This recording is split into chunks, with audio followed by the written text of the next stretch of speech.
What if I told you that the stories you tell yourself around getting rejected are actually worse than the rejection itself? It's true. In this episode, I'm sharing 10 really important reminders for facing rejection in dating so next time it happens to you, you can take it in stride.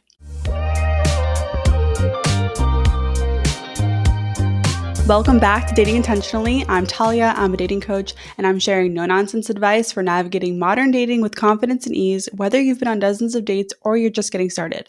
I believe dating can be fun, even if you get rejected in the process. Let's talk about it. So I'm excited to come back to this topic because the very first episode of Dating Intentionally is about rejection, and I feel like I have a lot more to say on it. I get asked about it a lot, so let's get into it. I think the fear of rejection holds us back in dating a lot. Like, what if we put ourselves out there and the response is mean or rude, or they laugh at us, or maybe they, pretend to go along with it, and then it's just a trick. It sounds awful, so cringy, so embarrassing, and that's a real fear, especially in the age of social media when your attempt to ask someone out could become a viral TikTok story, which is even more terrifying. And also, what if no one ever says yes? Like I said, these are all real fears. Like if you put yourself out there, if no one ever accepts what you're saying or matches your vulnerability or says yes to the date you're asking them on, or says maybe they just tell you that they're not interested, these things happen in dating. And I want to get into it. I want to talk about it. And if anything I say resonates with you, please reach out to me on Instagram at dating.intentionally. I love hearing from you. You can slide into my DMs anytime. I think rejection is important to experience in life. And if you've been listening for a while, you know I am more of a tough love kind of person. Like, what doesn't kill you makes you stronger. I definitely believe that the more you face rejection, the easier it gets. And that's the case for all parts of life, not just dating. Of course, we do have to learn from rejection. And it's possible that if you're getting rejected over and over again, then yes, maybe something that you're doing might need to change. But that's another thing about rejection that's positive. We can learn from it. I've been rejected a fair amount in my dating journey. Definitely a lot more in my early 20s when I was dating more recklessly and not intentionally. I did a lot more chasing people who weren't interested in me back then, but in part two of my dating journey in my late 20s and early 30s, I got rejected a handful of times as well. And I talked about them more on the first episode of this podcast. But basically, my stories are like this. A guy told me after about 6 or 7 or 8 dates that I wasn't outdoorsy enough for him and that it wouldn't work because of that, which was wild to me because we had been out so many times and we had many conversations about lifestyle. But I really think that was just a nice way of letting me down. And because I was still talking to other people, it didn't hurt too bad. It was surprising though, because he seemed very into me and he was initiating a lot of the dates and texting and all that stuff. And then I got rejected by a guy after a second date. He told me he wasn't feeling it. And you know what? This didn't surprise me, even though I did like him, because he was new to the apps. And I'm sure he wanted to just keep exploring, which is fair. In both of these instances, what helped me move forward is knowing that I had other options. Like I was talking to other people on the apps at that time. Obviously, rejection in early dating is different than getting broken up with after years of dating or marriage. When it comes to rejection in a relationship, I have a lot of experience. In literally every relationship I've been in, I'm the one who initiates sex more, and I get rejected a lot. It's just because of how much I initiate, I guess. Like in some scenarios, it's been a painful amount. Rejection can come in many forms, and this episode is more focused on rejection in early dating. My hope with this episode is that you can reframe rejection if the fear of it is holding you back, or if you've been facing a lot of rejection. And if that's the case for you, I just want to let you know right now that you are dateable and you are brave for putting yourself out there. It might not feel like it right now, but everything you're doing will lead to something one way or another. Okay, let's get into it. Here are 10 reminders for rejection. Number 1, rejection isn't that deep. In early dating, when someone decides, one way or another that you're not a fit, try not to turn it into a big story, and we will get to that later. Remember that you've been on that side of the table. You've probably been on a date with someone that you're not into. You've probably rejected people at various points in the dating process for all kinds of reasons that simply aren't that deep. Like I've rejected people because they didn't have a car and I wanted to date someone who had a way of getting around so that I wouldn't have to be the chaperone and the driver. Not a very deep reason to reject someone. That just didn't align with what I wanted, and that's all. It's not deep. If someone says they don't feel a romantic connection with you after a date and they don't want to move forward, that's truly the end of the story. It's possible that they were saying that to be nice and there is something else, but it's just not that deep. They didn't think it was a match, and that's it. Pay attention to what you're making the rejection mean. That's what makes it so hard and heavy to deal with. Number 2, rejection isn't usually about you. This is one of my favorite things to keep in mind about rejection. When someone rejects you, it's more about what they want, right? It's about their preferences, their dating goals, their life goals. It's not about you. Like, take my car example. The fact that this person didn't own a car, it's a neutral thing. It's just that's part of his lifestyle. That was one of his choices.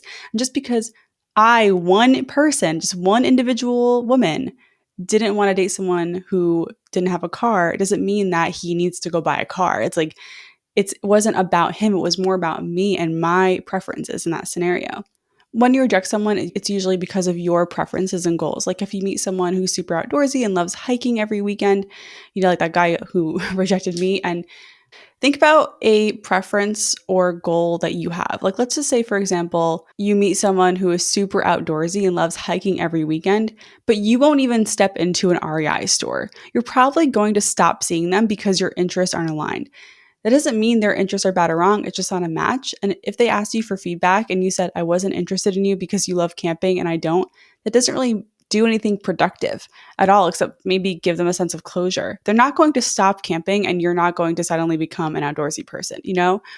If you're rejecting someone because they don't ask questions or they talk about themselves too much, or maybe they're too physically forward, yes, maybe they could benefit from some feedback, but even then it's still not worth it. You're not responsible for teaching your dates how to act.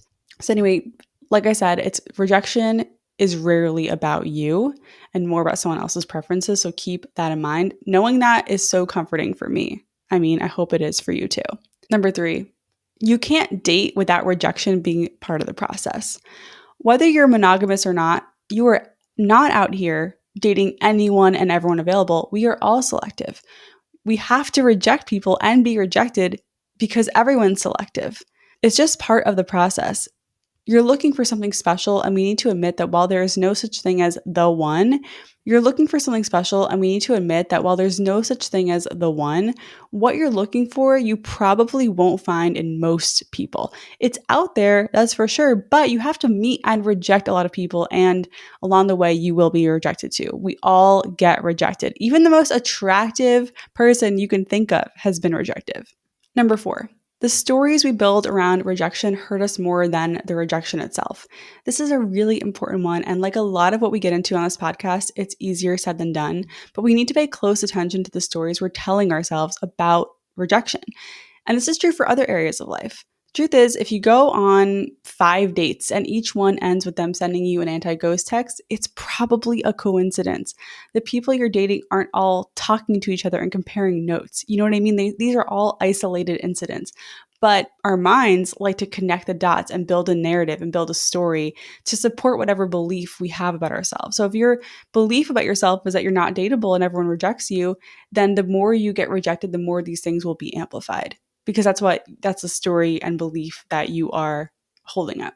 And as I said before, if something consistently happens and it's not your desired outcome, the only thing you could do is change something that you are doing. And that's when you might want to get help from a dating coach or therapist or someone you can work with one-on-one. You might want to try something new from this podcast or books or other podcasts, right, in your dating journey to break out of whatever pattern that is holding you back. If your story is, I always get rejected and no one wants to date me, that's going to be your reality too. Our brains are really powerful. Our thoughts are powerful. Your thoughts will shape your reality. Take my journey as an example. It took me meeting 56 people in a short time to meet my fiance. One version of the story could be, wow, there is no one good out there and I can't believe I had to waste my time on over 100 dates just to get into a long-term relationship. But another version of the story could be, I intentionally spent my time getting to know a lot of people because I knew exactly what I was looking for and I wasn't going to settle for anything less. And I learned a lot along the way. Same experience, 2 completely different stories. Both could be true, but you get to pick your truth. And I'm picking the positive one. So if you keep getting rejected and your story is, what's the point of dating if I keep getting rejected? Then that's how you're going to feel. Try to reframe it in a positive way. Don't make rejection a bigger deal than it actually is because like we said earlier, it's part of the process. Number 5, you are going to reject people too. This doesn't just happen to you. You will turn people down. You will meet people that you don't like, and you will be the one to say, hey, you know what? This isn't a good fit. And that's okay. And when you do reject people, I hope you do it by letting them down easy instead of ghosting them. And if you need help with that, you can go to my anti-ghosting texts like templates, which are pinned to the top of my Instagram profile. I'm at dating.intentionally, or you can check out the ghosting episode I did. That's number 53. So when you feel like you're scared of rejection or you're having anxiety about it, remember that you will do the rejecting as well. It all comes full circle in the end. All right, let's recap. We've talked about how rejection isn't that deep, it's not really about you, and it's just a natural part of dating. We've talked about how the stories around rejection hurt us and how we are going to reject people too. It doesn't just happen to us. Let's go through 5 more, and at the end, I'm going to answer a related listener question. Number 6. Rejection gets you closer to your person. This is a comforting reminder, to me at least. The process of dating is getting to know people to figure out if you want to be in a relationship with them. So the more people you meet and realize they're not for you, or if you get rejected by them, the closer you are to meeting your person. That's just one less person that you have to deal with. This is why getting ghosted is kind of secretly a good thing. The person who ghosts you is taking themselves out of the running to date you. They're showing you that they'd be a horrible partner without you doing any of the work to figure it out. So just keep that in mind. Every rejection that happens, whether you're getting rejected or you are doing the rejecting, gets you closer to meeting your great match. Number 7, this is a reminder to have self-compassion. Okay, when rejection happens, and it will happen, do what you can to be kind to yourself. Here's one example. I have a note on my phone of nice things people have said about me in my life and also strangers on the internet. And it also includes nice things I think about myself. So when I feel like I need it, I will open this note and read these things to flood my brain with positivity and positive thoughts about myself. Because, like I said earlier, our thoughts shape our reality. So this is just one way that I've been able to handle rejection and kind of replace those negative thoughts with positive ones. This isn't like a toxic positivity thing. It's just like a way to remind yourself that there are people out there who love you and that you also love yourself. It's also really important to surround yourself with people who support you. If you are out there dating and you are dealing with rejection, hopefully you have people who actively love you and want to be in your presence in other areas of your life. Whatever your go-to way of making yourself feel better is, lean on that after you get rejected. Keep a list on your phone of things that make you feel good if you need the reminder. 8. Trying to avoid rejection will lead you to not acting like yourself. So if your main goal in dating is to not get rejected, you're going to have a really hard time dating in general because you'll be acting based on trying to be liked, trying to be someone you're not, and basically not being authentic in hopes that your performance will get you another date. I need you to listen to this right now. You don't need to act like a different person to be liked. You don't need to pretend to like certain things or be a certain way to be liked by someone. When you think about it, that's basically the basis of every rom-com, which most of them are based around a lie, right? I'm not saying you need to show someone your entire self on a first date. It's not even possible, and it's not good dating advice. But you need to show up authentically. It's literally the only way you're going to find someone who will be a good match for you. Number 9, rejection can make you more resilient. One way to build confidence is to get rejected a lot. It's kind of like the Facebook motto of fail fast, right? It teaches you that you are going to be okay if you get rejected.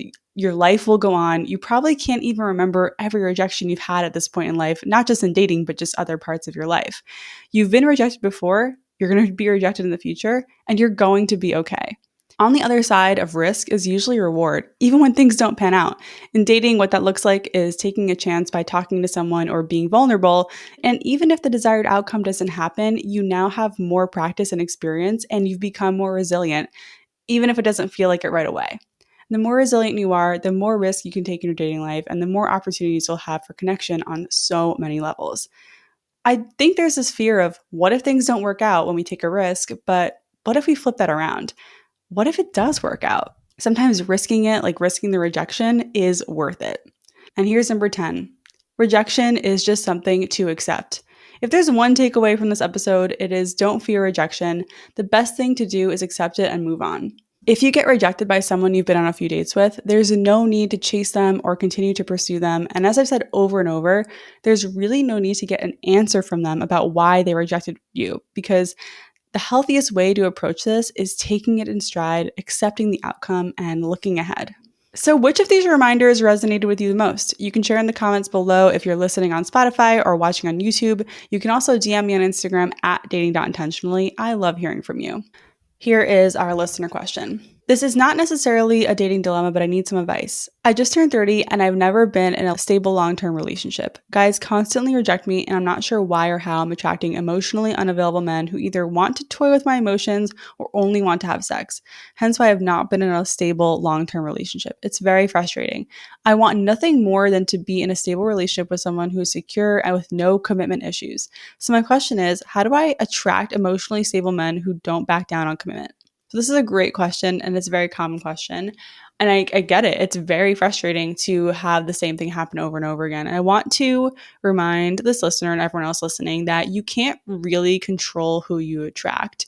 You can only control who you say yes or no to. So if this keeps happening to you, I want you to really zero in on the signs that someone is emotionally unavailable or not ready for commitment. Because if you've seen it this many times, you've probably can pick up on some clues. Like people are not that different, especially people who are wishy-washy on commitment or don't know what they want or emotionally unavailable. There are some ways to figure out that sooner than later so that you can just get to the no faster and move on to someone else. Another thing that tends to happen, and I don't have enough information in this question to know if this is happening, but sometimes we'll meet the perfect on paper person who's open and ready for commitment and we won't be attracted to them. That's why I talk so much about dating outside your type and the importance of looking past attraction initially and letting it grow, because I know this sounds like not like a great move, but if you want to be in a stable, committed relationship, you might have to expand who you are talking to, which means that you might have to date outside your type and you might have to date people you are not initially attracted to, which isn't as bad as it sounds because attraction is just not the only thing going on here. Connection, compatibility, and chemistry are really important too. So I hope this helps. Again, just keep in mind, you need to get better at getting to the no faster and figuring out who is emotionally unavailable faster, because you're not necessarily in control of who you attract. I hope that helps. I appreciate you for listening. This episode on rejection, I feel like, is something that you can keep coming back to every time it happens. And again, it will happen and you will be okay. You're doing great. Thank you for listening. Thank you for trusting me. I hope this helped you reframe rejection a little bit. And I would love it if you share this episode with someone who is navigating dating and might need a little confidence boost or some tough love. If any of these episodes have helped you in your journey, you can help me by leaving a sending review on Apple or giving Dating Intentionally 5 stars on Spotify or following on YouTube. I'd really appreciate it. Once again, I'm Talia. This has been Dating Intentionally, and I'll catch you next time.